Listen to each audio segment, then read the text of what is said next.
Assalamualaikum, salam 22 Januari, mula masuk minggu ketiga untuk tahun 2021 ini. Perkembangan terbesar antarabangsa mungkin soal mengundurnya Trump. Orang lebih meraihkan pengunduran Trump daripada meraihkan diangkatnya Biden. Itu menariknya dalam politik Amerika. Anda sedang menyaksikan Politik Kopi, kita membicarakan tentang perkembangan politik mutakhir dan dua panel yang saya undang ke studio untuk bersembang pada malam ini. Kami bawakan sekali lagi, back by popular demand, Regi Jasiri Taudin. Assalamualaikum Regi, apa khabar? Waalaikumsalam. Ya, audio sudah mantap kali ini Regi. Lebih baik daripada audio. Okey, terima kasih Regi. Dan juga kami gandingkan Regi pada malam ini bersama saudara Ashraf Mustaqim, Ketua Penerangan Armada. Ashraf, buku tu, tajuk apa yang besar tu? Wah, mikrofonnya. Doktor umum.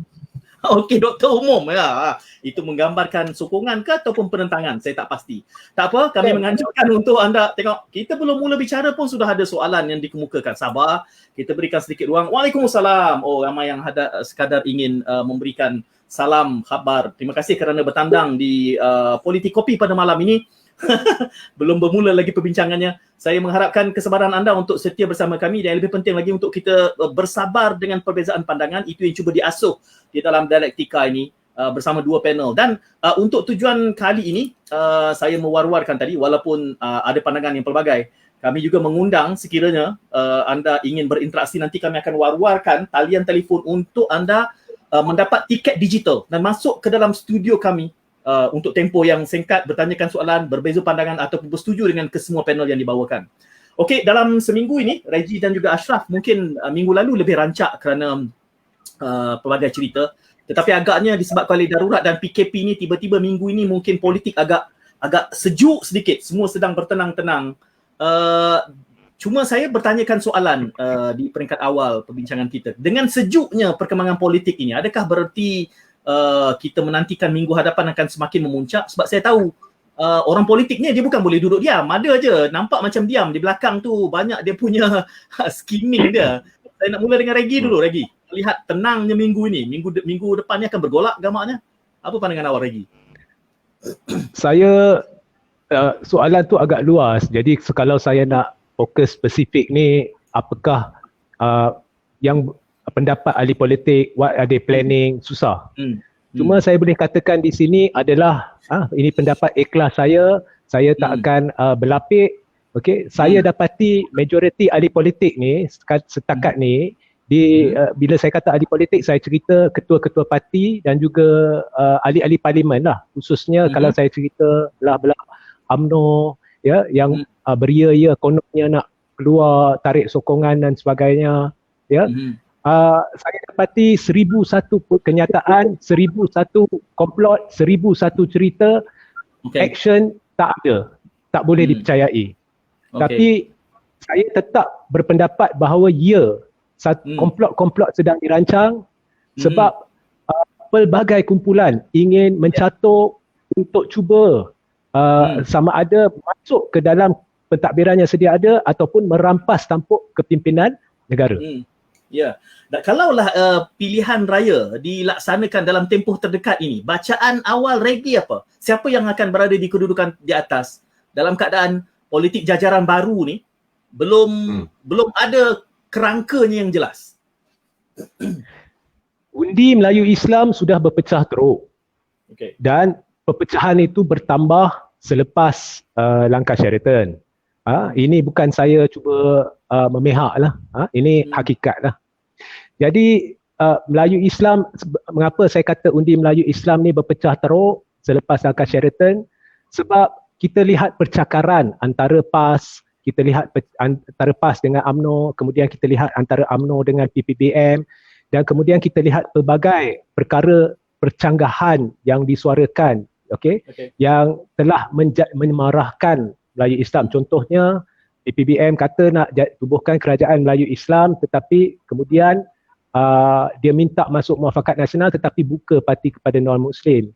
UMNO pula tiba-tiba mengumumkan ataupun di Perak, Datuk Seri Dr. Zaid Amidi mengumumkan bahawa UMNO pertimbang untuk kerjasama dengan DAP, walhal DAP lah menjadi tumpuan utama ketika langkah Sheraton. Kononnya kami nak kami nak singkirkan DAP daripada kerajaan sebab mereka anti-Islam, mereka anti-Melayu. Betul ke tidak itu kita tolak tepilah. Tapi atas dasar itu, atas foundation itu, kami ingin tubuhkan kerajaan Melayu Islam. Kemudian percakaran berlaku. UMNO tak nak daftarkan Muafakat Nasional, UMNO tak nak masuk Perikatan Nasional, Perikatan Nasional pula tiba-tiba berdamping dengan PAS, PAS dan UMNO bercakaran tetapi mengaku bersatu. Jadi semua ini telah memarahkan, memecahkan Melayu Islam. Jadi kalau kita dari sudut undi Melayu Islam, kalau ditanya kepada siapa, dia akan memihak kepada siapa, senang ceritalah. Saya nak bagi tahu di dalam PRU 15 ni, tak ada mana-mana gabungan atau parti akan menang pilihan raya ini atau dapat majority. Maka kita kena lihat selepas pilihan raya, who becomes the kingmaker. Siapa yang ada jumlah undi yang mencukupi untuk membuat penetapan saya nak kerjasama dengan puak ni, puak itu dan sebagainya. Ashraf, belum apa-apa lagi. Ashraf belum bercakap, dah ada soalan untuk Ashraf ni. Umi Syafi'i bertanya soalan ni. Hebat ni. Ashraf belum mula bercakap, dah ada orang bertanya soalan ni, saya kongsikan. Dia tanya dengan Ashraf Mustaqim, macam mana PPBM nak berdepan dengan PRU 15 dalam keadaan PPBM ditolak UMNO yang semakin kedengaran sekarang ni, kecuali PAS. Macam mana PPBM, persediaan PPBM. Ya, persediaan PPBM untuk berdepan PRU 15. Baik, insyaAllah. Bercakap tentang persediaan, terus terang kita memang dalam keadaan siaga. Dan yang paling penting sekali adalah politik khidmat yang kita tampilkan. Kalau kita tengok, kalau terus terang kalau saya katakan dekat sini, apa yang rata-rata kepimpinan parti daripada Bersatu sehingga ke Sayap, Armada dan juga Seri Kandi, apa yang kita lebih fokus sekarang, orang kata di sebalik apa pun cemuhan ataupun kritikan, kita ambil dan serap itu sebagai satu perihal yang positif yang mana kita terjemahkan ke atas politik khidmat. Ini khususnya rentetan daripada orang kata Perhimpunan Agung Tahunan Bersatu yang berlangsung pada tahun lalu, hujung tahun lalu, yang mana memang ditekankan oleh Perdana Menteri sendiri, Tan Sri Muhyiddin Yassin yang juga merupakan Presiden Parti Bersatu, memang menekankan fokus kita jelas, dasar kita yang telah diputuskan, hala tuju kita ke hadapan adalah untuk memastikan bahawa kita menyatakan politik khidmat. Kerana itu kalau kita tengok apa pun yang berlaku sekarang, kita turun ke lapangan, isu banjir, isu COVID dan sebagainya, kita turun untuk menyatakan politik khidmat, buat bantuan dan sebagainya. Itu yang memang fokus yang kita letakkan sekarang. Tu kalau nak cakap tentang persediaan pada PRU, kita berharap daripada itu kita mampu untuk menagih biar rakyat menilai sendiri.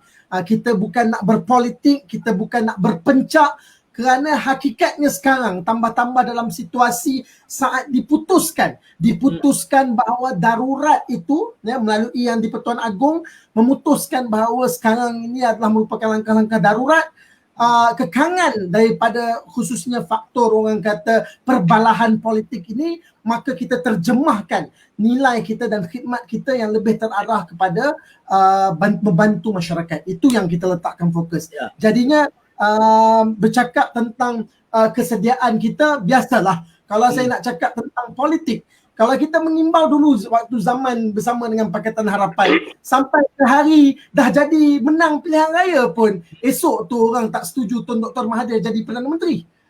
Hari dah menang, dia orang masih lagi berupaya. Kita jangan bohong, kita jangan nafikan memang terdapat komplot pada ketika itu, bahawa dari pihak PKR sendiri yang ingin menafikan kedudukan Tun Dr. Mahathir untuk nak menjadi Perdana Menteri pada ketika itu. Jadinya pelbagai usaha yang dilakukan.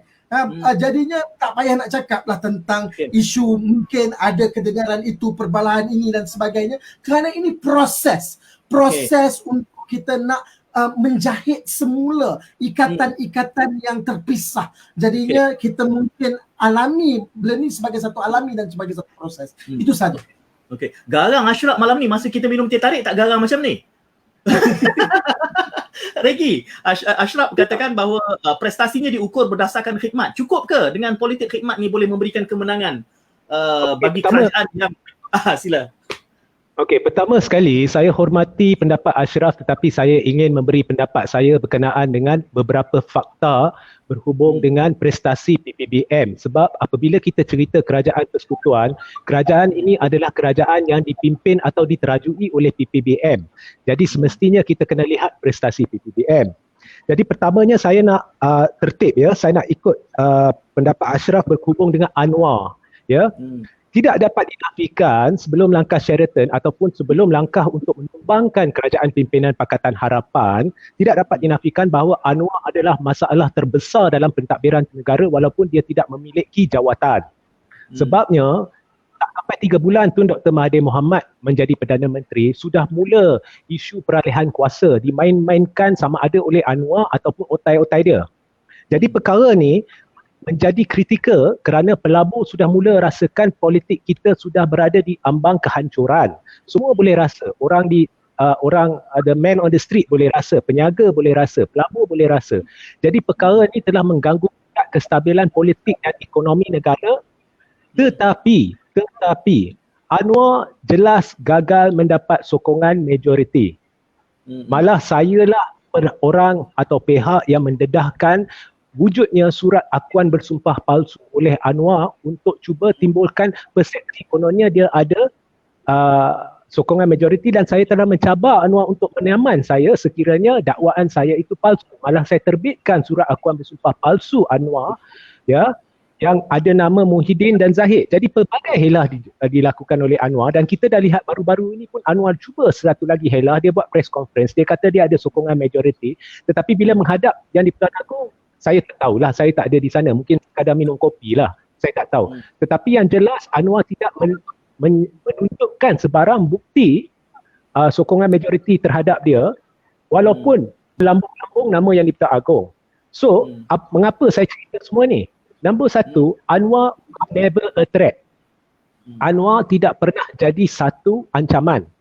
Dan perkara ni diketahui oleh Tun Dr. Mahathir Mohamad, dan perkara ni dibicarakan oleh Tun Dr. Mahathir Mohamad kepada pemimpin-pemimpin puak pemisah ya dari PPBM yang ingin berpisah dari Pakatan Harapan dengan menggunakan alasan bahawa Anwar akan menerkam pada bila-bila masa. Apa yang Tun Dr. Mahathir Mohamad minta adalah bukti. Kemudian menggunakan alasan itu, PPBM ataupun puak pemisah ni dia berpaut UMNO ataupun puak kleptokrat yang ditentangnya pada satu ketika dahulu. PPBM ditubuhkan untuk menggantikan UMNO atas dasar UMNO sudah corrupted dan ada puak kleptokrat. Tetapi apa yang berlaku adalah langkah Sheraton berlaku di mana PPBM bersetuju untuk berganding bahu dengan UMNO en bloc bersama dengan puak kleptokrat. Dan alasan yang digunakan yang tidak boleh diterima oleh Tun Dr. Mahathir Mohamad adalah kononnya Anwar akan menerkam pada bila-bila masa. Dan bukti tidak. Dan akhirnya Tun diberi peluang untuk menjadi Perdana Menteri Perikatan Nasional, tetapi Tun tidak terima. Mengapa dia tidak terima? Dia tidak terima sebab ada kleptokrat dan dia tidak ingin kerjasama dengan kleptokrat. Jadi dia letak jawatan. Okey, itu sebelum yang Ashraf sentuh tadi. Selepas tu PPBM tu, kalau kita lihatlah, saya nak beri sedikit data kalau saudara-saudari ini, kita lihat COVID lah, okey? Kalau saya nak cerita COVID ni, tak payah nak percaya kat saya, kita pergi kat internet, kita Google, kita lihat data COVID dan kita bandingkan sebelum langkah Sheraton dan selepas langkah Sheraton. Kita lihat, ya, saya bukan nak berpolitik di sini, tetapi politik darjat tu wujud.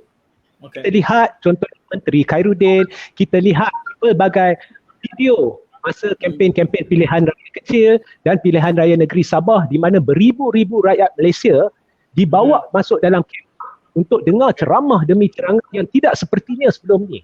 Pesta dalam PRK ni, dalam tempoh kempen ni seolah-olah pilihan raya umum. Dan orang yang hadir tidak ikut penjarakan sosial, dan ini bukan fitnah, ini adalah jelas terpapar apabila saudara-saudari pergi rujuk kepada video-video kempen-kempen raya. Jadi semua itu berlaku tetapi rakyat dihukum. Politik rakyat. Menteri Khairuddin tidak dihukum dan malah ada petik dalil, ada petik putar belik agama, melibatkan Brum Hud dan sebagainya. Semua ni berlaku. Jadi rakyat, kalau saudara-saudari ingat sebelum PRU 14, rakyat ni dia matang, dia dah sampai satu tahap sebab ramai rakyat sekarang ni, pengundi sekarang ni, golongan muda ni ramai. Jadi golongan muda ni perangai dia kita dengar dulu. Kalau kerajaan nak beri duit kita ambil dulu, tapi bila kita masuk peti undi, kita undi yang benar.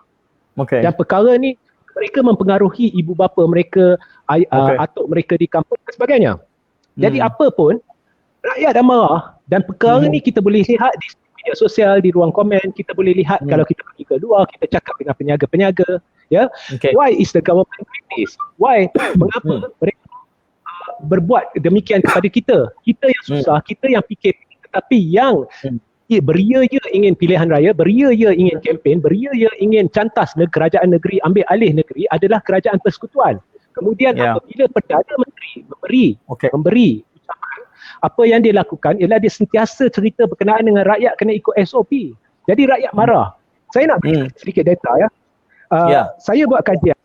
Daripada kita cerita sebelum Sheraton ke selepas Sheratonnya, saya nak bawa perhatian kepada anda angka COVID ya. Kalau kita bandingkan dengan negara, negara jiran kita ya, Indonesia, Thailand dan Malaysia. Indonesia, Thailand dan Malaysia. Jadi Thailand ni population dia 2 kali ganda daripada Malaysia. Indonesia ni population dia berlipat kali ganda dari Malaysia. Kerajaan berkata bahawa kerajaan Malaysia antara yang paling berjaya untuk tangani COVID. Tetapi hakikatnya kalau kita banding Thailand sahaja, kita jauh lebih tinggi, 10 kali ganda lebih tinggi daripada Thailand. Kalau kita bilangan nisbah COVID, kes COVID, jumlah kes COVID berbanding dengan populasi dia.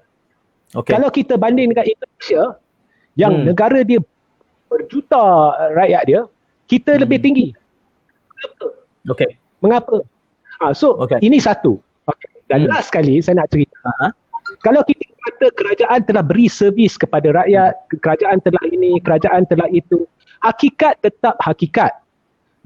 Tan Sri Muhyiddin Yassin hilang majoriti. Dia hilang majoriti pada tarikh Ahmad Jazlan mengaku tarik sokongan daripada PN. Itu hakikat yang tidak boleh dinafikan oleh sesiapa. Kemudian lepas dia tarik timbul isu perlembagaan, persoalan perlembagaan. Persoalan perlembagaan adalah bahawa seseorang Perdana Menteri yang dah hilang majoriti, adakah dia mempunyai locus standi untuk menasihati yang di-Pertuan Agong untuk isytihar darurat? Ya. Kita dah lihat terang-terang bahawa darurat ini membenarkan kelangsungan politik Muhyiddin. Jadi timbul syak. Nah, adakah saya sedang menderhaka kepada raja? Tidak. Saya tidak mempersoalkan. Saya tidak mempersoalkan masa yang di-Pertuan Agong untuk isytihar darurat. Saya persoalan adalah motif Muhyiddin dan locus standi Muhyiddin. Dan saya nak bawa perhatian saudara-saudari kepada kenyataan Anwar Musa. Anwar Musa lah ni jadi jurucakap PPBM. Tahu tak Anwar Musa mengaku? Tahu tak Anwar mengaku? Dia mengaku di media arus perdana bahawa ianya dilakukan ada juga tujuan politik dia. Taqiyuddin Hasan beritahu ini tak ada kaitan dengan politik. Anwar Musa beritahu yes, ada niat politik dia. Ya. Jadi ini secara ringkaslah apa yang saya lihat. Jadi nak kata PPBM ni berkhidmat untuk rakyat, kerajaan berkhidmat, saya tak nampak lah. Saya tak nampak. Yang saya nampak rakyat makin marah dan semua ni akan membawa padah kepada PPBM. Saya yakin Ashraf nak berikan pandangan balas, tapi ini masanya untuk saya kongsikan talian ini. Anda boleh menelefon kami ataupun mendapatkan tiket digital untuk anda masuk ke studio dan bertanyakan soalan kepada mana-mana panel 0199425546.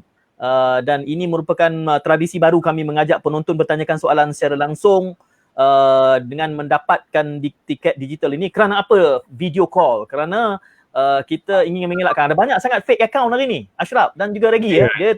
Dia hentam character assassination tapi dia tak mahu bertanggungjawab. Jadi kita berikan tiket untuk anda bertanya secara langsung. Jadi kita tengok siapa yang bertanya tu. Anda boleh manfaatkan talian itu dan kami akan berikan tiket digital. Anda boleh bertanya langsung, berpartisipasi di dalam perbincangan pada malam ini. Nak jadi debat ke, nak jadi apa ke. Saya bagi ruang kepada Ashraf. Banyak yang perlu diluruskan balik tu dari perspektif Armada. Ashraf. Okey, baik. Pertama sekali saya minta maaf ke kanda saya Tuan Reji. Saya rasa perbincangan tadi apabila Tuan Reji halakan macam terlalu berkecamuk. Kita tak tahu apa benda satu-satu Tuan Reji pergi cakap sini, cakap sini, cakap sini. So, kita baliklah kepada landasan dulu, asas yang pertama. Saya nak bercakap tentang tadi bila menyatakan bahawa Tan Sri Muhyiddin Yassin ataupun Perdana Menteri Presiden Bersatu tentang apa yang Bersatu buat ni mungkin tak menyatakan khidmat dan sebagainya. Hakikatnya kita memang boleh lihat sendirilah. Nak cakap kata ianya menyeluruh, kita tak boleh syok sendiri. Memang Bersatu tak boleh nak syok sendiri kata oh memang kita segalanya sampai, khidmat kita sampai kepada masyarakat dan juga rakyat. Tapi kita memang berusaha daripada segi parti memang diusahakan, dan daripada segi confirm lah kalau beliau Tan Sri Muhyiddin sebagai Perdana Menteri, itu tanggungjawab beliau sebagai Perdana Menteri dan kerajaan untuk menyatakan khidmat kepada rakyat, dan juga mengambil kira keberkesanan dan juga orang kata punca akibat, kesan dan sebagainya atas setiap satu tindakan. Tapi sebelum itu kita nak cakap dulu tentang tadi sebab bila Tuan Reji ada kekanda cakap ada ini ada agenda daripada Anwar dan sebagainya, saya pun tak faham apa yang sebenarnya cuba dihuraikan.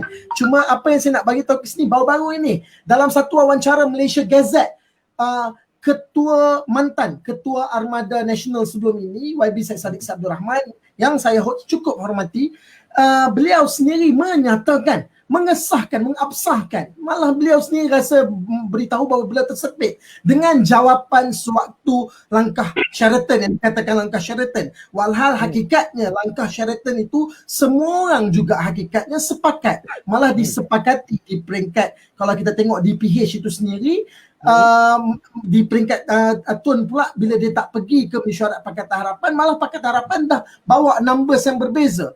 Dan pada ketika itu dalam wawancara itu YB Syed Saddiq sendiri menyatakan bahawa beliau tersepit. Beliau sendiri tak tahu apa jawapan sebenar yang Tun nak sampaikan. Kan? Maka tapi apa yang dikatakan oleh Tan Sri Muhyiddin Yassin, dia tahu macam mana nak handle. Ini bukan soal en bloc.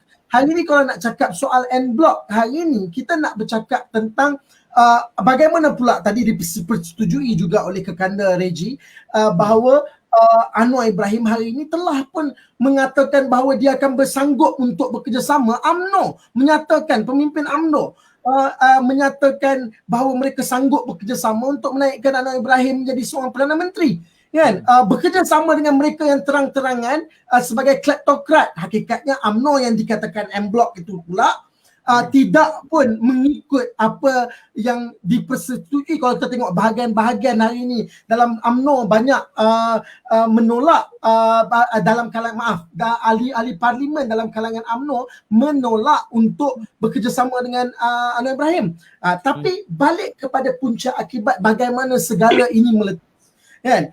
Yang mana kalau saya nak cakapkan hakikatnya Tan Sri Muhyiddin Yassin memang terbukti memang tahu apa beliau laksanakan. Pertama sekali memang beliau tak masuk campur dengan hal-hal terkait dengan mahkamah.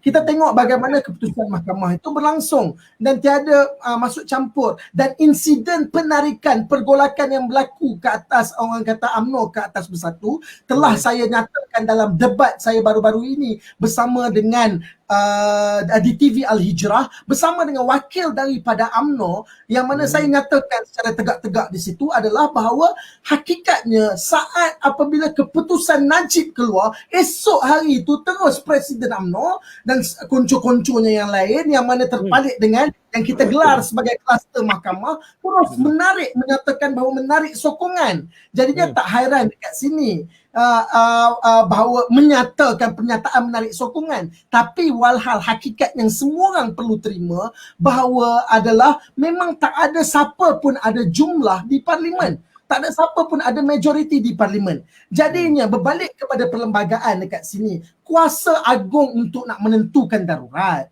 Maka Agung menentukan darurat mengikut lunas perlembagaan perkara 150. Jadinya beliau memegang kepada itu memang prerogatif baginda sebagai yang di-Pertuan Agong, sebagai raja-raja, sebagai pemilik tanah air, tanah pusaka Malaysia ini. Maka daripada mengelakkan masalah COVID yang memang semakin berlangsung, semakin meningkat, apa langkah terbaik untuk memastikan bahawa ada gencatan politik? Itu kebijaksanaan agung yang kita tak boleh nafikan. Sebab itu prerogatif. Dalam klausanya adalah prerogatif agung. Tak ada siapa ini boleh nafikan bahawa yang mana kedudukan perlembagaan dan juga raja-raja adalah seganding dalam konsep demokrasi berparlimen, raja berperlembagaan. Maka dekat situ kita tahu bahawa hari ini agung bertindak atas kebijaksanaan baginda sendiri. Dan dia nak mengekang, menghalang masalah yang berlaku. Bercakap tentang COVID hari ini, bercakap tentang Thailand dan sebagainya. Kita tahu nak menilai untuk buat darurat ke PKP dan sebagainya. Kita boleh tengok, kita menilai daripada data yang dikenali sebagai Julat Arnott. Julat Arnott dekat sini, dari bila Julat Arnott tu kita tahu, oh data dekat situ ada jumlah pada sekatan tu, sebab itulah kalau kita tengok.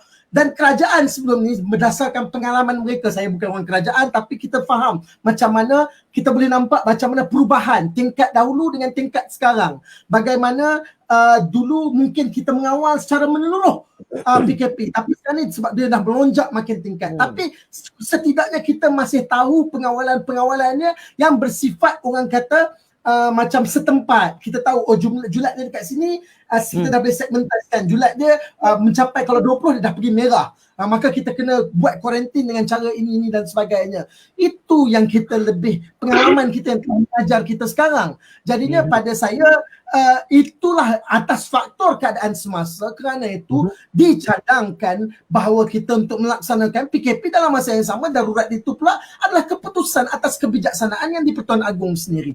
Itu yang kita dapat simpulkan, makanya seganding. Saya ada satu lagi benda nak cakap berkenaan dengan tentang kedudukan dan situasi. Ini kita bercakap dalam konteks dasar. Kita bercakap tentang konteks dasar. Wawasan kemakmuran bersama.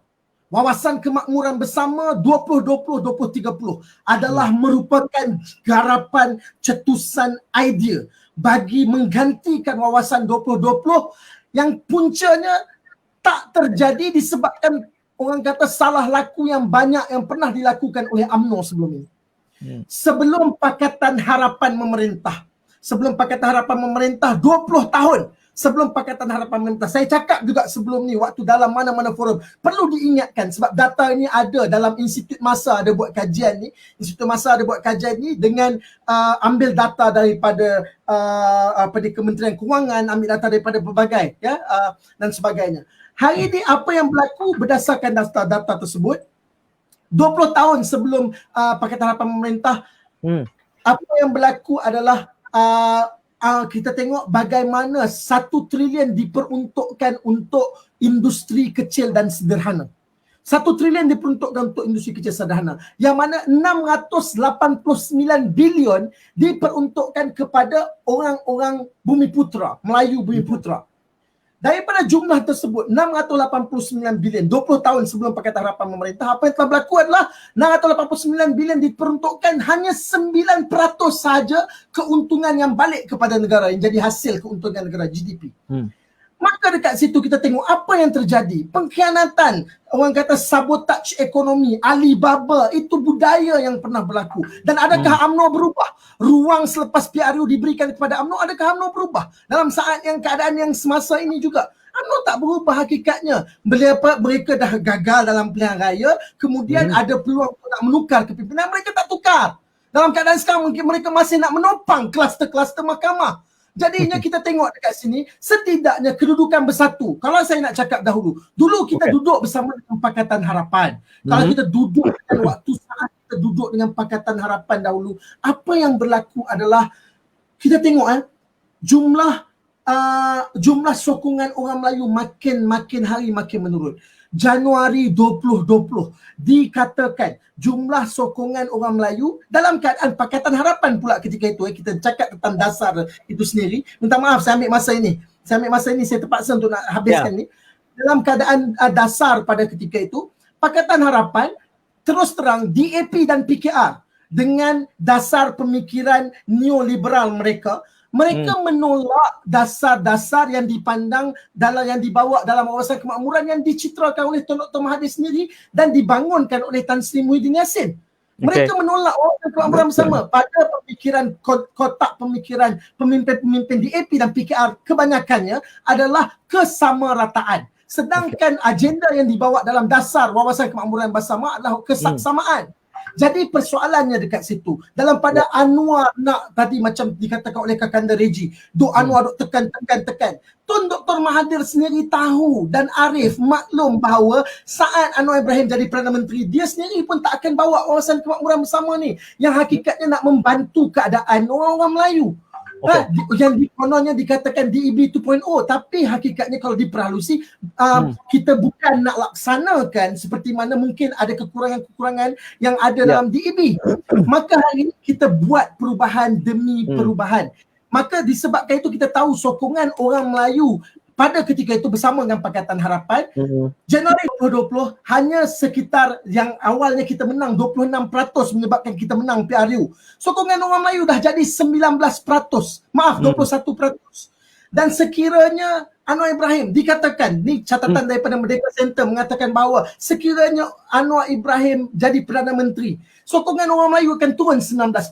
Masa tu UMNO ketika itu duduk di satu pihak main sentimen yang kononnya mengatakan Melayu ini semua kita duduk dengan itu ini dan sebagainya. Dalam pada ketika itu pula kajian juga menyatakan bahawa andai sekiranya bertemu pilihan raya, tak jadilah langkah Sheraton atau sebagainya, sokongan orang Melayu ke atas Pakatan Harapan akan drop sampai ke sekitar 11%, tak salah saya, 15%, minta maaf, sekitar 15% macam tu, belasan peratus salah, lebih dari 19%. Maka hakikatnya ibaratnya segala idea, agenda, kerana Pakatan Harapan juga tak mau toleransi. Ini semua orang kena terima. Mereka mengganggu isu-isu konon yang ada mengganggu, menyentuh hal-hal, membiarkan, bersetuju, membiarkan perkara-perkara sensitif terkait orang-orang Melayu. Membenarkan. Kami Armada pernah hantar memorandum menentang Ainsat dekat Tun Dr. Mahathir dan minta untuk Waitan Murti letak jawatan. Kita pernah buat laksana segalanya. Tapi akhirnya kita tak berjaya untuk memenangi persepsi masyarakat. Orang Melayu makin menolak. Dan apa pula macam mana agenda dasar nak bantu orang Melayu WKB yang baik ni nak dapat terlaksana. Sedang satu pihak nak tolak WKB dan satu pihak lagi kalau kita menang, kalau kita kalah PRU, kita gagal PRU, kita ibarat bagi percuma kepada mereka-mereka yang tak berubah itu untuk nak menopang, untuk nak memegang balik tampuk kuasa. Dan adakah mereka akan laksanakan WKB 2020-30? Tidak. Tapi hari ini bersama dengan PAS, bersama dengan rakan PAS, kita insyaAllah kita telah perhalusi, kita segmentasi, kita satukan, kita jahit kembali untuk pastikan bahawa dasar yang baik dapat dibawa untuk memastikan orang Melayu dan juga masyarakat berbilang kaum terbela dekat tanah pusaka. Ashraf, Reggie terputus, devices not connected, apa yang dapat kami saksikan di studio ni. Jadi pasukan produksi kami sedang cuba mendapatkan Reggie semula kerana kita masih ada masa, mengharapkan Reggie masuk semula ke dalam studio ni. Tapi soalan asal tadi saya tanyakan adalah kalau pilihan raya umum dibuat dalam tempoh yang terdekat, ada orang kata mungkin tak perlu pilihan raya pun, akan tetap tukar juga Perdana Menteri dengan skimming dan taktik movement yang dia lakukan ini. Tapi sementara menantikan Reggie masuk semula untuk memberikan ruang kepada baik Armada ataupun Reggie sendiri memberikan pandangan balas. Saya petik ini kerana Reggie menyebut dan Ashraf menyebut, Ghazali ni sebut ni, saya rasa yalah, orang yang menonton ni dia ada banyak cabang ni. Bukan hanya mereka yang bersama bersatu, bukan hanya mereka yang mungkin bersama pejuang. Saya tak pasti mungkin orang PAS juga menonton. Tapi ini Ghazali bertanya ni, banyak disebut tentang DSAI ni, Anwar Ibrahim. Jadi dia kata tak adil lah Ashraf mendahului dengan, sebab Anwar belum jadi PM katanya. Jadi tak adil lah bahawa mengatakan Anwar ni apa dia akan buat dalam keadaan dia belum pernah diberi ruang untuk menjadi Perdana Menteri ini. Tapi kenapa walaupun yang hadir sini adalah Reggie dan Armada, why is it nama Anwar Ibrahim tiba-tiba naik ni? He is not material in our discussion today. Ashraf, of course, sebenarnya sebelum kita pergi bala Reggie. Reggie terputus tadi, Reggie sudah masuk semula. Okey, pada saya jadi semua orang mereka ini sebenarnya signifikan. Bila saya nak cakap kata tak menolak, mendepani masa, tidak. Hakikatnya memang dinyatakan beberapa kali artikel yang keluar ataupun kenyataan yang memang menyatakan Anwar Ibrahim menolak, Datuk Seri Anwar Ibrahim menolak agenda-agenda yang terdapat dalam wawasan kemakmuran bersama. Tak bersetuju. Baik, cuma tidak ada wakil dia untuk bercakap. Sekadar untuk menyatakan bahawa agenda yang dibawakan adalah humane economy. Saya rasa itu counter narrative. Tapi nantilah kita bawa wakil PKR untuk awak. Saya nak beralih kepada Reggie. Kerana ada yang apabila Ashraf sebutkan tadi soal gencatan politik. untuk menjustifikasikan kemelut politik yang ada supaya ada stability, menangani COVID dan segala macam. Namun begitu kelihatannya darurat itu di bawah tudung penutup cerek itu masih lagi mendidih ni. Dan ada yang menggambarkan bahawa mungkin tak perlu menunggu PRU pun, masih ada movement dan Anwar Ibrahim juga menyarankan kepada ahli parlimen untuk menulis surat kepada Agong. Itu satu perkembangan yang agak dinamik dan ada perdebatan lain ni yang menyebutkan bahawa masih ada grup ataupun pihak yang cuba mendorong supaya pilihan raya umum diadakan menjelang Mei tanpa perlu menunggu darurat ini selesai pun. Jadi ini semua perbualan dalam kalangan orang politik yang sangat, bagi saya, menggila lah. Apa yang Reggie boleh kongsikan bila ada movement untuk mengubah apa juga pentadbiran yang ada sekarang ni dalam tempoh sekarang ni. Reggie mute. Device not connected. Reggie mute. Mute, unmute Reggie. Reggie perlu unmute. Ada butang unmute di bawah. Tak, Reggie mute, masih mute. Ada butang unmute di bawah. Yes, okay. Kembali mute.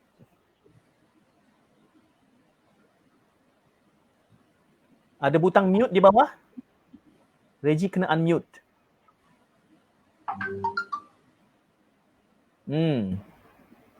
Okay, Reggie terputus kembali nampaknya, Ashraf. Kita nantikan Reggie ni. Mungkin soalan itu pun Ashraf boleh bagi pandangan balas ni. Sebab saya timbulkan tadi, kita sebut soal gencatan politik kan. Tapi gencatan politik ni nampaknya di bawah ni masih bergolak juga, mendidih juga. Pemain-pemain politik ni macam saya sebutkan tadi bukan boleh duduk diam. Mana-mana belahan pun. Tapi menariknya kerana Ashraf juga menyebutkan bahawa apa juga jajaran, apa juga coalition yang nak dibuat, tidak ada satu parti yang boleh berdiri sendiri. Jadi sekarang ni kedudukannya sangat taktikal. Nak berpakat dengan siapa ni? Nak berpakat dengan PAS ke? Nak berpakat dengan UMNO ke? Nak menerima satu jajaran bentuk baru ke? Itu satu perdebatan yang masih sangat luas, fleksibel dan belum nampak kerangkanya. Sangat bersifat taktikal. Ya, Ashraf. Saya izin saya komentar sikit kat sini. Saya cakap terang, kalau kita tengok Indonesia sendirilah, sejak daripada jatuhnya Soekarno-Soeharto dan penjajaran politik di Indonesia itu sendiri mengambil masa tempoh yang lama untuk maksudnya pergolakan politik yang ada di Indonesia, daripada Soeharto, lepas tu Haji Habibie, Gus Dur, Megawati Soekarno, SBY dan Jokowi. Maksudnya sampai ke Jokowi baru kita nampak proses tu baik. Saya berani nak katakan dalam tempoh negara yang baru ada perubahan peralihan kuasa ni, kerana itu anak muda tak boleh rasa muak dengan politik. Mereka tak boleh mengalah sekarang. Anak muda tak boleh mengalah sekarang. Saya tak kira. Anak muda kena lebih berani untuk mentelaah pelbagai jenis bacaan dan juga belajar untuk menilai daripada pengalaman-pengalaman supaya mereka mampu untuk nak buat takkulan. Ini soalnya ini adalah soal politik kerana politik kita masih didominasi oleh mereka-mereka yang lama, dinosaur-dinosaur. Jadinya saya setuju dengan apa yang Tuan Reggie katakan awal tadi, yang mana bahawa isu masalah politik ni, kedudukan politik ni, dia tak akan stabil. Malah pada next PRU pun kalau berlangsung, dia still akan ada, mungkin kita akan tengok ada terjongkit balik lah. Benda yang sama akan bergulir. Okay, so saya jadi boleh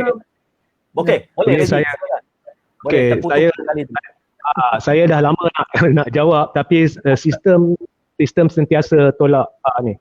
Pertamanya kepada saudara Ashraf, saya tak berniat jahat sebab tadi Ashraf beremosi, saya nampaklah sampai berkata saya berceramuk dan sebagainya. Sebenarnya apa yang saya lakukan ialah saya dendangkan fakta berdasarkan hujah Pak Ashraf. Sebab tajuk atau tema kita adalah PRU 15 memihak kepada sesiapa. Tetapi apabila Ashraf cerita berkenaan dengan Anwar, jadi saya perbetulkan fakta. Jadi okey. So hujah saya sentiasa berpandu kepada fakta dan saya mintalah kita jangan beremosi. Okey. Nombor satu, saya nak bawa petik sekali lagi. Ashraf tadi dalam keadaan dalam hujah Ashraf sebut-sebut berkenaan dengan kuasa agung. Saya sendiri telah jelaskan kalau Ashraf rujuk balik bahawasanya tidak ada sesiapa pertikaikan kuasa berperlembagaan agung. Saya ulang ya. Saya ulang. Jangan kata saya berceramah lepas tu anda ulang yang sama. Bukannya saya nak menyela tapi ini saya nak tegur saja. Jadi anda ulang tapi anda ulang perkara yang saya dah sebut. Saya kata tidak ada sesiapa yang mempertikaikan kuasa berperlembagaan agung untuk istiadat darurat. Yang kita persoal, yang fakta ini adalah fakta 100% yang tidak boleh dinafikan oleh sesiapa di negara ini. Iaitu di dalam perlembagaan persekutuan, seandainya seorang Perdana Menteri tidak ada sokongan majoriti, maka secara berperlembagaan, Perdana Menteri harus letak jawatan. Jadi timbul tanda soal. Saya tak kata saya ni pakar. Saya kata timbul tanda soal, adakah Tan Sri Muhyiddin Yassin mempunyai locus standi untuk menasihati Yang di-Pertuan Agong untuk istiadat darurat. Dan saya berdasarkan prestasi Muhyiddin, ya, saya dah cerita. Contohnya saya beri satu contoh, PRN Sabah. Sekarang kita didendangkan dengan alasan bahawa perlunya darurat untuk halang pilihan raya. Pertama sekali, ini tidak tepat. Sebabnya dari segi perlembagaan, lagi tempoh parlimen, penggal parlimen belum habis iaitu 2023, apabila Perdana Menteri hilang majoriti, tidak semestinya perlu pilihan raya. Apabila dia letak jawatan, Yang di-Pertuan Agong secara berperlembagaan ada dua option. Ini yang saya cerita fakta ni, tak ada siapa boleh pertikai. Ya, ada dua option. Iaitu option pertama, sama ada dia boleh mulakan proses untuk melantik Perdana Menteri baru, atau option kedua, kalau tidak ada pihak yang ada majoriti, maka Yang di-Pertuan Agong boleh melantik Perdana Menteri interim. Ya, ini hakikat. Jangan pertikaikan sesuatu hakikat untuk perhujahan kita. Dan apa yang saya nampak adalah sekarang Muhyiddin menggunakan alasan tak elak pilihan raya. Tetapi di PRN apabila angka COVID dah mula menggila, tak sebut pun nak elak pilihan raya, malah beria-ia nak pergi berkempen.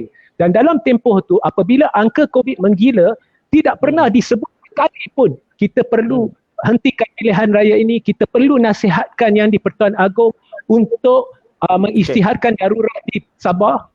Hanya selepas pilihan raya negeri Sabah dan selepas Muhyiddin berjaya meletakkan seorang ahli PPBM sebagai Ketua Menteri Sabah, kemudian tiba-tiba nak angka COVID dah menggila dan hari ini PKP yang suffer adalah orang Sabah. Nah, apa yang saya cerita ni bukan serangan terhadap Muhyiddin. Apa yang saya cerita adalah prestasi yang depan mata yang ada di media sosial, ada di media arus perdana. Setiap seorang yang bergelar warga negara Malaysia yang sedang menonton ni tak payah mempercayai saya, boleh rujuk. Okey. Itu saya nak jawab. Nombor dua, minta saya jawab. Alright. Dan saya ada soalan tambahan. Sila. Jadi Ashraf ada sentuh banyak benda. Saya takkan kritik, saya takkan Ashraf punya hujah berceramah, no. Tapi saya akan pilih. Ashraf sentuh Syed Saddiq buat pendedahan dia keliru. Saya nak bawa kepada peringatan semua bahawa Syed Saddiq telah membuat satu sidang media. Di dalam sidang media itu, Syed Saddiq telah memperincikan bagaimana nama Mahathir dijual oleh puak-puak yang dia rujuk secara langsung dan tidak langsung, iaitu puak-puak pemisah dari PPBM yang menjaja nama Mahathir. Kononnya Mahathir akan sampai dan sebagainya, yang langkah Sheraton ni kerja Mahathir. Nah, benda ni tak payah, lagi sekali, tak payah percaya kat saya, benda ini is on record. Saya nak tanya sebab saya bukan. Saya takut macam tuan tersalah cakap. Sebab apa saya kata saya takut tuan tersalah cakap? Sebab saya sendiri adalah pegawai khas YB Syed Saddiq. Saya adalah exco dalam amalan. Saya begitu dekat dengan proses segala apa yang berlaku. Waktu berlaku. Tuan boleh Ashraf, kita berikan sekejap. Apakah sumber rujukan daripada pihak Tuan Reggie? Kita beri sumber rujukan Tuan? Kita berikan ruang sekejap, sebentar. Kami boleh mute. Kami boleh mute. Sabar. Saya beri ruang Regi habiskan perenggannya ini sebelum saya beri ruang kepada Ashraf. Okey. Sila. Kenapa mute? Regi, mute. Audio tak keluar. Kami tak dengar. Mute. Kena unmute. Regi kena unmute. Kami tak boleh mute di sini sebab Regi tekan di situ. Regi perlu unmute.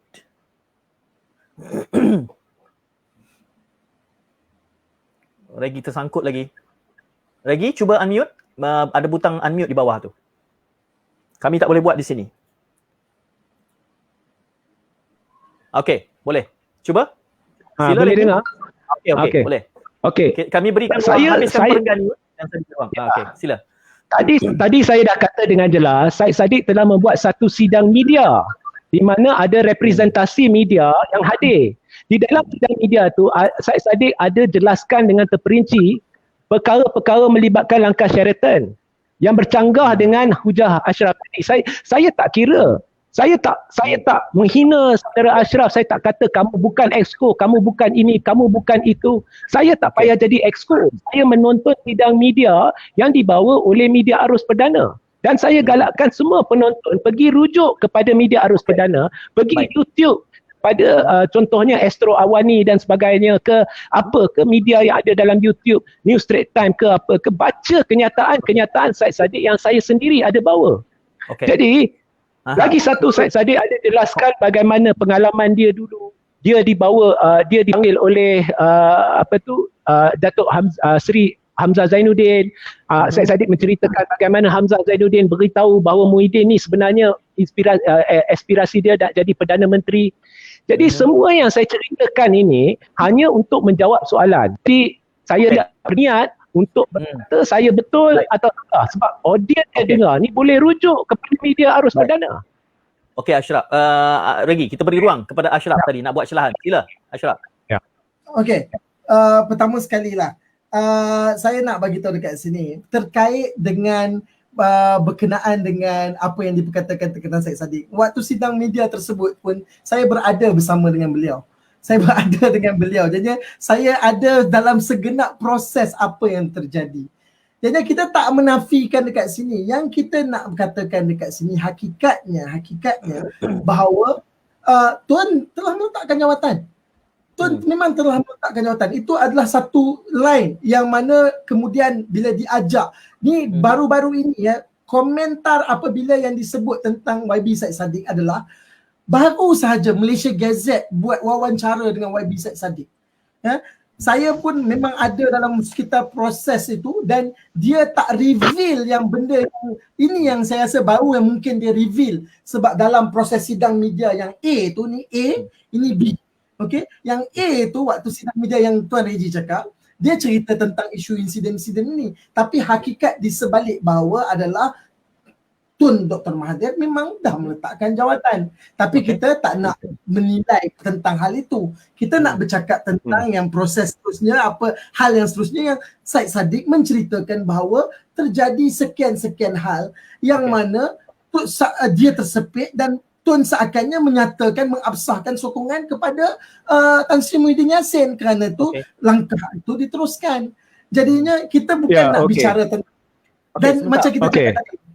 Sebentar, kita ada penonton yang ingin menambah asam garam dalam perbincangan kita ni. Saya nak beri laluan sebelum Regi nak mencelah.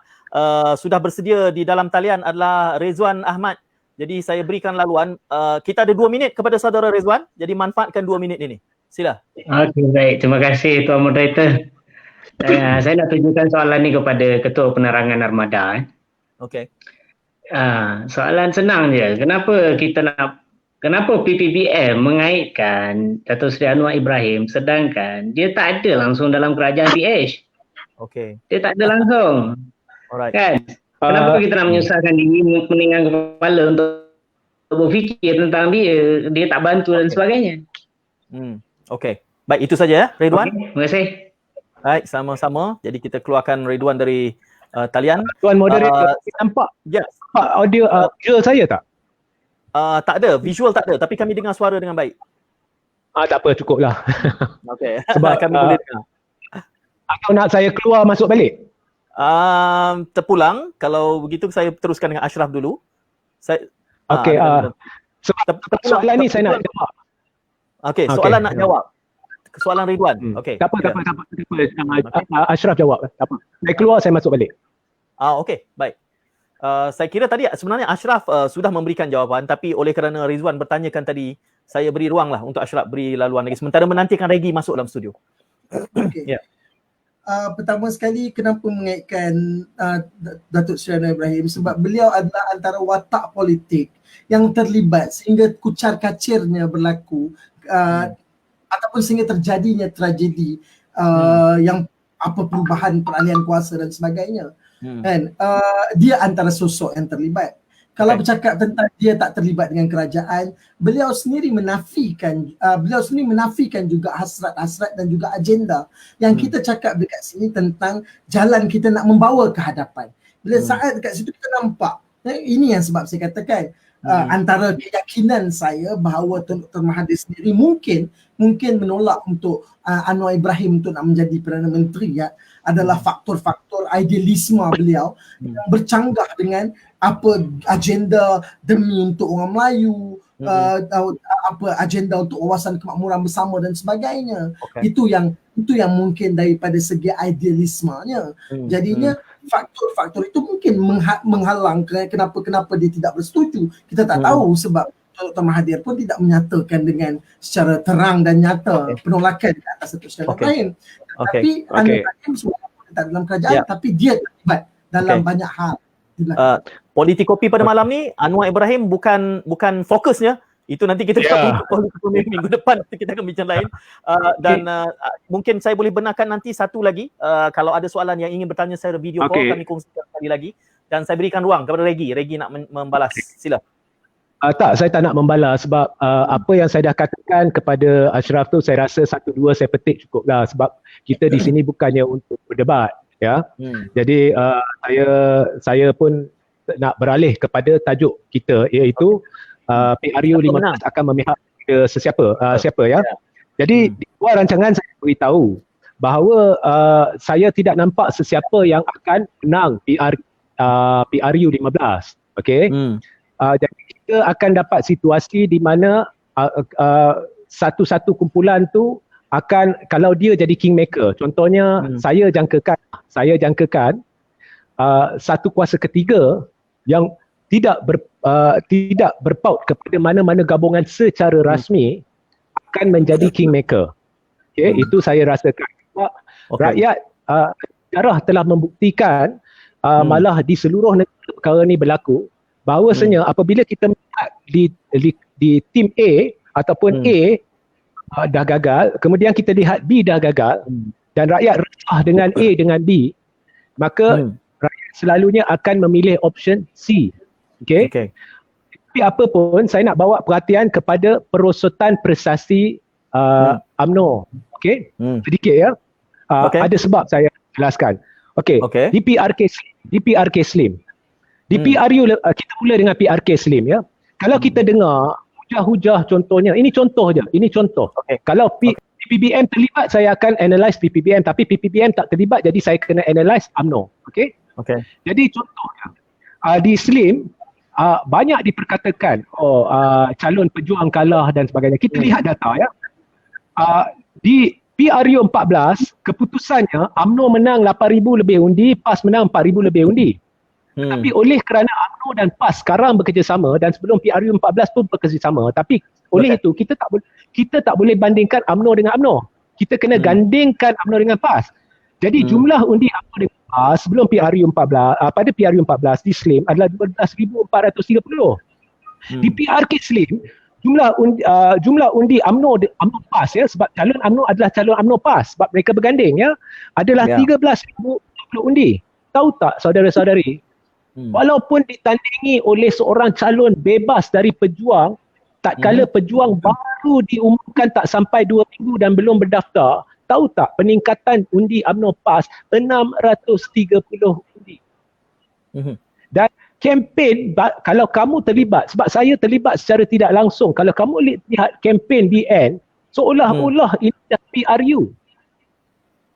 Dan ini aku sebelum UMNO buka mulut dan kata mereka mungkin kerjasama dengan DAP. Okey. Contoh lagi satu contoh saya nak beri ya, Chini. Okey, Chini adalah kuat Datuk Seri Najib Tun Razak. Okey. Sebab Chini ni duduk dalam kawasan lebih besar Pekan. Okey. Di PRU 14 jumlah undi UMNO dengan PAS adalah 15,432. Di Chini di PRK Chini undi UMNO PAS combine 13,872. Penurunan undi Melayu Islam di kubu kuat Najib sebanyak 10.1%. Lagi satu. Last sekali ya.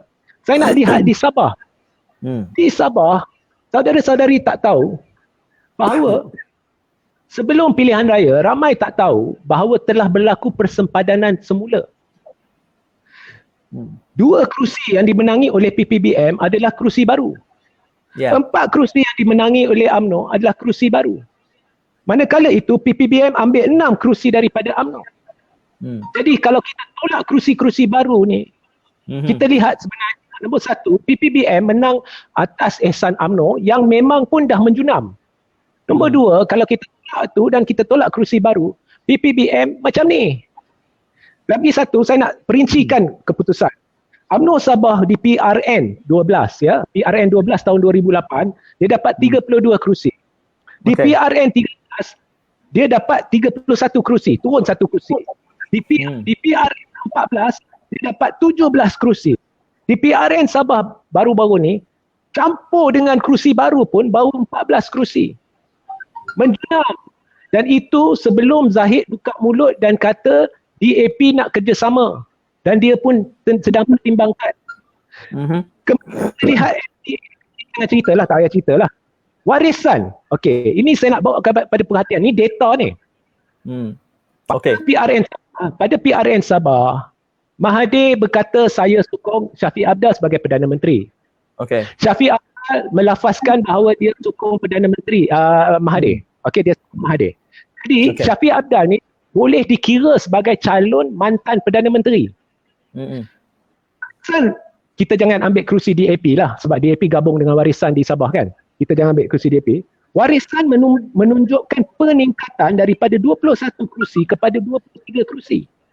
Manakala itu PPBM, iaitu parti yang diwakili oleh Perdana Menteri, hanya dapat 11 kerusi. Itu pun saya dah beritahu tadi, kalau kita tolak kerusi baru, kalau kita tolak kerusi Ehsan UMNO ni, berapa? Ini menunjukkan penolakan di Sabah kepada PPBM. Itu pun pada tahap satu, Zahid belum buka mulut dan beritahu bahawa dia nak kerjasama dengan DAP. Nombor 2, belum terbongkar bahawa PPBM sebenarnya adalah matlamat untuk gabungkan PPBM dengan UMNO. Nombor 3, belum lagi rakyat mula meluat. Ini hakikat orang meluat. Mengapa kami dihukum? Mengapa 2 darjat? Mengapa ahli-ahli parlimen tidak dihukum? Kita lihat video terang-terang depan mata. Jadi saya atas data ni, ini satu sudut sebab kita boleh berbincang, kita boleh berhujah, kita boleh beri andaian, kita boleh beri persepsi. Tetapi memandangkan situasi yang ada sini, sebab saya sedang berhujah depan seorang yang memegang jawatan di dalam PPBM. Jadi saya membuat keputusan untuk menggunakan data untuk memberitahu bahawa data menunjukkan bahawa prestasi gabungan ataupun gerombolan kerajaan makin menurun. Dan satu lagi saya nak beritahu, rakyat tak boleh terima, saya tak boleh terima, Muslim tak boleh terima, bila PPBM bekerjasama dengan kleptokrat yang ditentangnya dulu. Dan saya nak betulkan persepsi ya, saya nak ulang balik. Tun Dr. Mahathir Mohamad meletakkan jawatan sebab dia tidak ingin kerjasama dengan kleptokrat yang ditentangnya dulu. Dan benda ni belum dipertikaikan lagi sehingga hari ini. Dengan mana-mana bukti, sebab kita boleh berhujah sampai malam, kita boleh berhujah esok. Saya pun dah berhenti hujah. Dalam penulisan saya, dalam live saya dah berhenti hujah ni sebab saya tahu benda ni tak akan ke mana. Yang saya tahu, ada sesiapa yang boleh pertikai kerana hanya satu fakta, iaitu pada ketika Tun meletakkan jawatan, selepas itu Tun jelaskan dengan terang Saya tidak boleh jadi Perdana Menteri satu gerombolan di mana kleptokrat yang saya tentang dulu, saya sekarang nak kerjasama dengan mereka. Tun menjelaskan perkara ni sebelum dia letak jawatan dan selepas dia letak jawatan, dan sehingga hari ini belum dipertikaikan dengan berfakta. Okey. Regi dan Ashraf, kita ada satu lagi pemanggil dan ini pemanggil terakhir kita yang ingin berkongsi pandangan atau mungkin bertanyakan soalan. Ada Syafiq Riddle. Syafiq Riddle, ini luar biasa ini. 2 minit saja, Syafiq, silakan. Okey, Assalamualaikum tuan. Yang pertamanya, saya nak menyangkal kepada Regi JC lah. Sebenarnya apabila Regi JC mengatakan berkenaan dengan fakta, mestilah ada rujukan. Sebab apa yang terjadi ni, Regi JC hanya bermain dengan persepsi. Apabila dia minta pencerahan. Bentar Regi. Kita beri masa Regi. Regi beri masa kepada Syafiq. Dengan perkara 434, measurement dia adalah if the Prime Minister cease to command the confidence, iaitu kepercayaan. Apabila kita menyebut tentang kepercayaan majoriti ahli Dewan Rakyat, ia tidak boleh diukur berdasarkan support. It must be in the vote of confidence ataupun the vote on the major issue. Jadi dekat sini kita dapat bahawa Tan Sri Muhyiddin Yassin memang mempunyai majoriti dan ia haruslah dibuktikan melalui the vote of confidence. Jadi dan kita kena tahu juga pengisytiharan darurat, tidak ada pengisytiharan darurat berkaitan dengan darurat politik. Tetapi ia adalah darurat kesihatan sebagaimana yang saudara Ashraf bagi tahu tadi. Ia berkaitan dengan COVID-19. Dia tidak ada kaitan dengan Tan Sri Muhyiddin Yassin ada majoriti ataupun tidak ada majoriti. Merujuk kepada kes Halong Lingkan. Jadi saya harap kepada Regi JC untuk menyatakan sumber rujukan beliau di dalam perhujahan supaya tidak misleading. Alright, okay, Syafiq, terima kasih. Syafiq hanya ada pada Regi ya, pada Armada, pada Ashraf tak ada Tak ada. Tengku? Okey, Tengku. Okey, saya tengku tu. Saya berikan ruang untuk Regi memberikan pandangan balas. Silakan. Terima kasih Syafiq. Saya sungguh terharu dengan pendengar ni yang menuduh saya tidak bersandar kepada fakta, sedangkan atau rujukan, sedangkan apabila saya berhujah tadi, saya jelas menyatakan dua perkara. Ya, saya rasa saya sebenarnya ikut hati saya tak nak jawab sebab dia dah kurang ajar sikit sebab dia menuduh saya, tapi tak apa, saya nak jelaskan bahawa saya telah beritahu dengan jelas, nombor satu, timbul tanda soal. Ya, saya tak kata, hey, Regi JC Ritaudin hari ini keluar kenyataan memberitahu secara sahih, secara benar bahawa Muhyiddin tidak ada locus standi. Saya tidak katakan benda itu. Ya, jadi tak payah rujukkan. Itulah sebabnya Khairuddin Abu Hassan membawa saman pemula terhadap Muhyiddin Yassin sebab nak pertimbangan badan kehakiman. Jadi saya nasihatkan kepada pendengar tadi, jangan, in English they say, don't put words in my mouth. Ya, jangan katakan sesuatu yang saya tak katakan. Apa yang saya katakan adalah timbul tanda soal locus standi. Ya, pendapat saya jelas Muhyiddin tidak ada locus standi. Kalau saya nak masuk babak-babak perlembagaan, we don't have the time. Okay. Itu topik lain. Nanti kita boleh adakan sidang khas untuk itu. Cuma kalau boleh saya buat celahan sikit lagi. Kedua adalah perkara ni sebenarnya bukan disentuh oleh saya seorang. Perkara ni disentuh oleh pelbagai individu, peguam. Perkara darurat ni telah disentuh oleh Muhammad Hanif Katri Abdullah.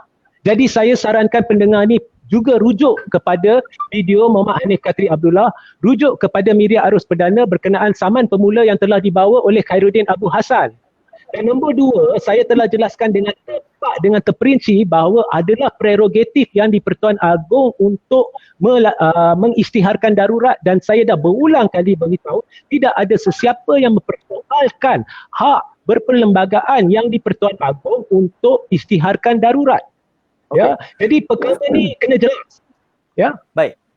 Saya nak buat celahan tadi kerana banyak menyebutkan soal locus standi, legitimasi keabsahan kedudukan Tan Sri Muhyiddin Yassin. Tetapi apa pun ada yang kalau kita membaca secara jelas beberapa hujah mungkin dibawa oleh akademia, sementara kita menimbulkan ini, saya bangkitkan, ia harus juga melalui proses. Jadi tidak boleh dengan sekadar kenyataan dikeluarkan akhbar, maka kita anggap sudah hilang majoriti, dan prosesnya itulah yang harus berlangsung sekarang ini.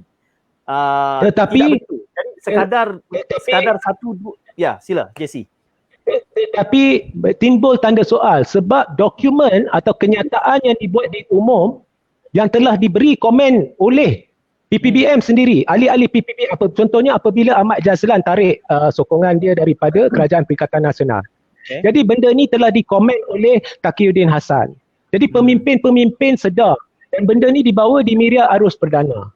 Jadi semua ni adalah dokumentasi yang boleh diterbitkan di mahkamah. Ini yang sekian-sekian dia kata ini, sekian-sekian dia berkata begitu. Jadi kita tidak boleh tolak 100% sebab kenyataan ni dikeluar oleh pemimpin. Okey, saya berikan ruang. Ini soalan terakhir saya, ruang terakhir untuk Saudara Ashraf merumuskan perbincangan juga pada malam ini kerana kita sudah melewati 1 jam daripada selalunya kita maksimal 1 jam. Hari ini dah lebih 1 jam. Sila Ashraf. Okey. Tadi sekali lagi saya memang sangat bersetuju sebab daripada tadi apa yang saya dengar daripada apa yang, minta maaf Tuan JC saya cakap, tapi apa yang Tuan JC katakan, Tuan JC tak merujuk kepada semua macam saya sebut tadi bila saya cakap 150 tadi siapa nama Syafiq tu pun menyebut tentang perkara perlembagaan 43 kurungan 4 kan, yang mana hilang kepercayaan. Jelas dekat situ kepercayaan seperti mana yang dikatakan, saya setuju kepercayaan perlu diuji, bukannya hilang sokongan. Jadi kalau kata dia hilang kepercayaan pun dia masih boleh menteruskan menjadi Perdana Menteri. Dan dalam masa yang sama, bila Agong dah mengisytiharkan darurat sekarang ini, secara faktanya adalah Agong melantik Tan Sri Muhyiddin Yassin sebagai Perdana Menteri interim. Itulah yang orang yang mewartakan juga. Jadinya regulasinya beliau adalah merupakan Perdana Menteri interim yang sah dalam situasi darurat sekarang. Jadinya itu bukan satu hal, itu bukan satu isu sekarang. Isunya macam tadi. Minta celah. Itu berikan Ashraf sebentar lagi. Kita bagi Ashraf selesaikan dulu dan saya bagi nanti 30 saat untuk memberi pandangan balas.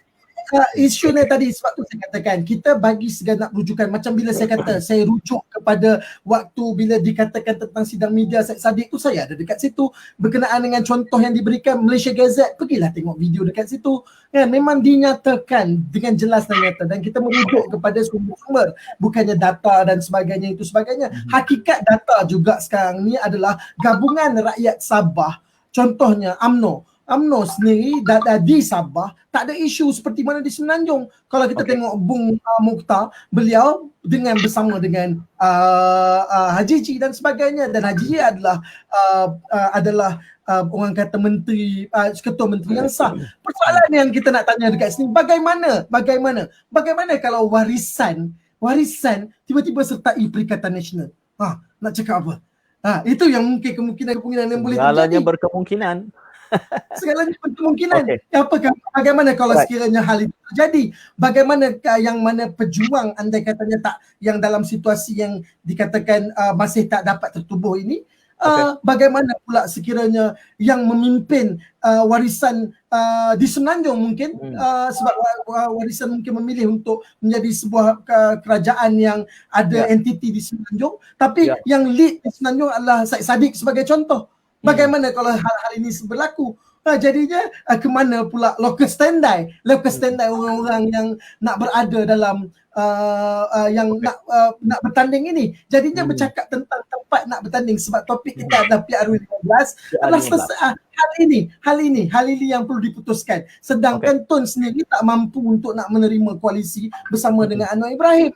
Kan? Tapi macam saya cakap tadi, persoalannya membalik kepada bagaimana Syafiq Abdal sekiranya memilih warisan untuk bersama dengan Perikatan Nasional. Bukan tiada cakap-cakap seperti mana Tuan Reji sendiri memilih untuk bercakap-cakap yang kononnya katakan fakta. Tapi yang hal fakta yang saya sebutkan tadi adalah GRS adalah gabungan yang terkuat di Sabah.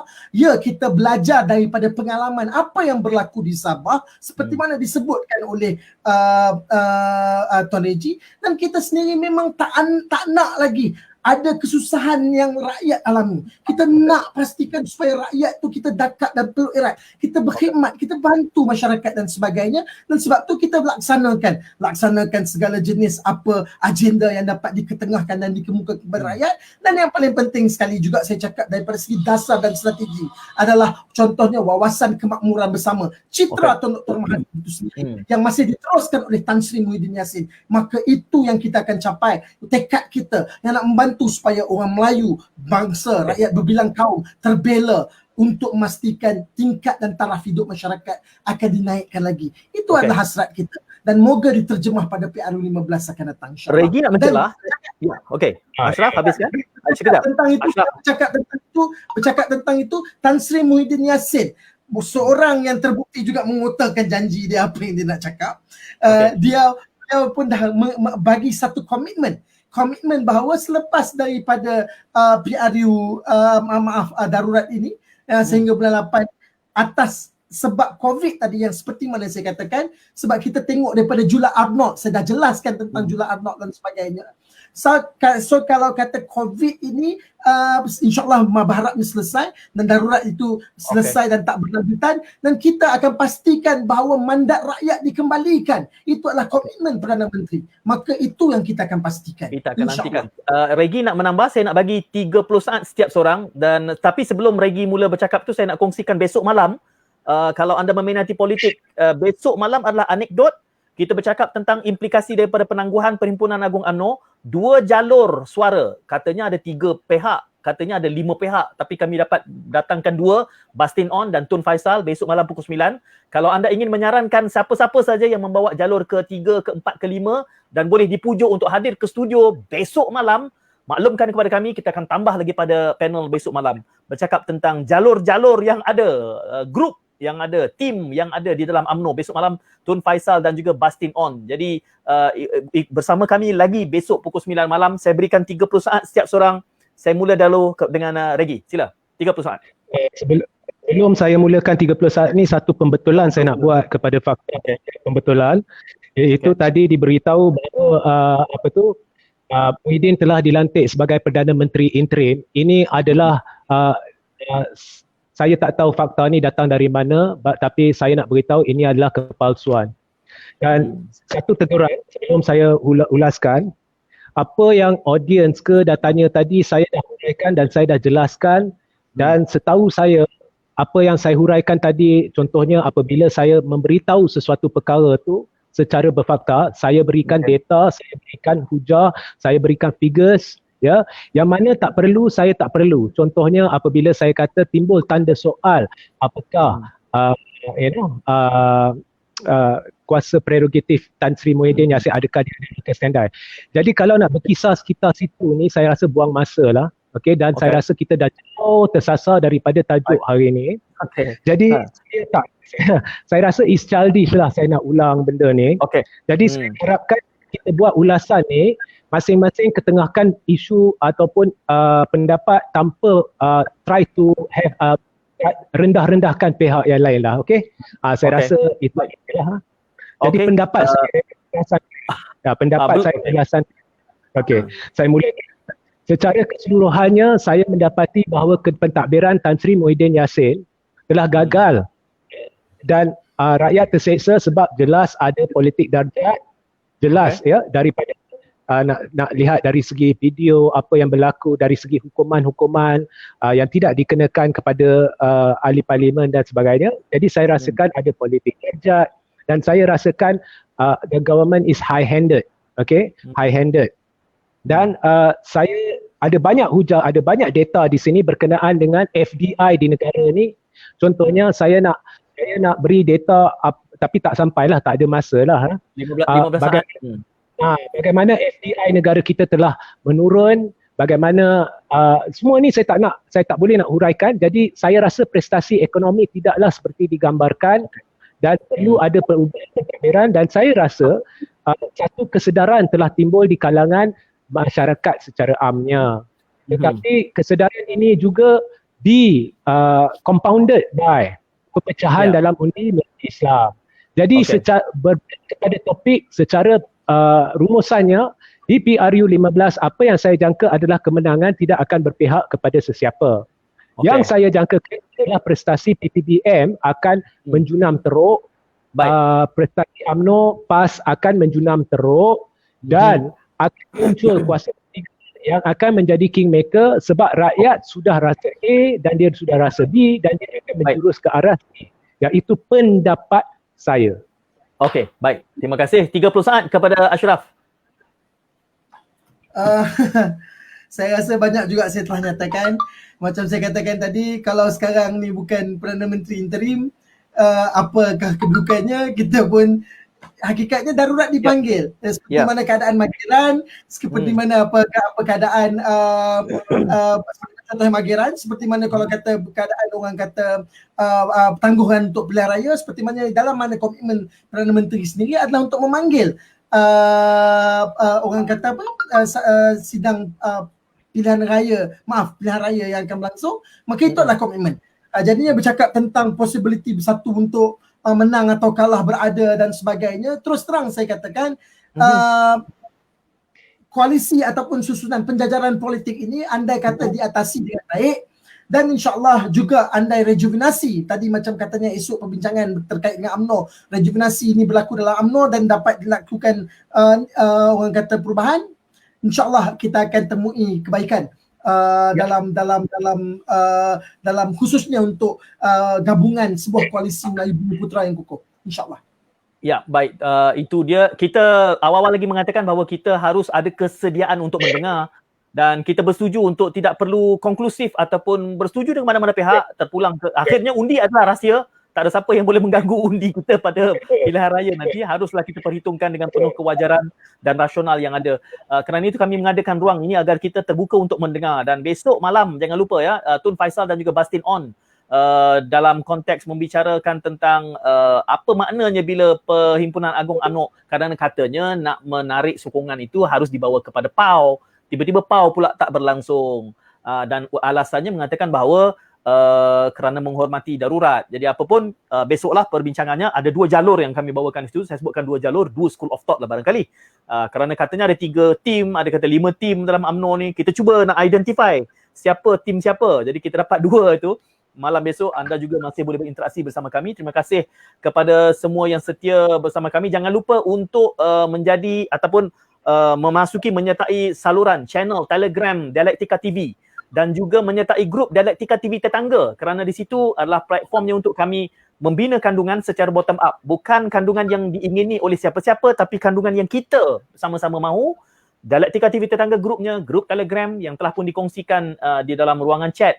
Jadi anda boleh berinteraksi, memberikan pandangan balas, juga menyarankan siapa yang anda rasa perlu kami panggil. Terima kasih kepada Regi, terima kasih kepada Ashraf, terima kasih kepada semua yang menonton dan juga mesej yang bertalu-talu kami terima di Facebook dan juga YouTube. Jumpa lagi insyaAllah besok malam. Assalamualaikum. Salam muhibah. Assalamualaikum.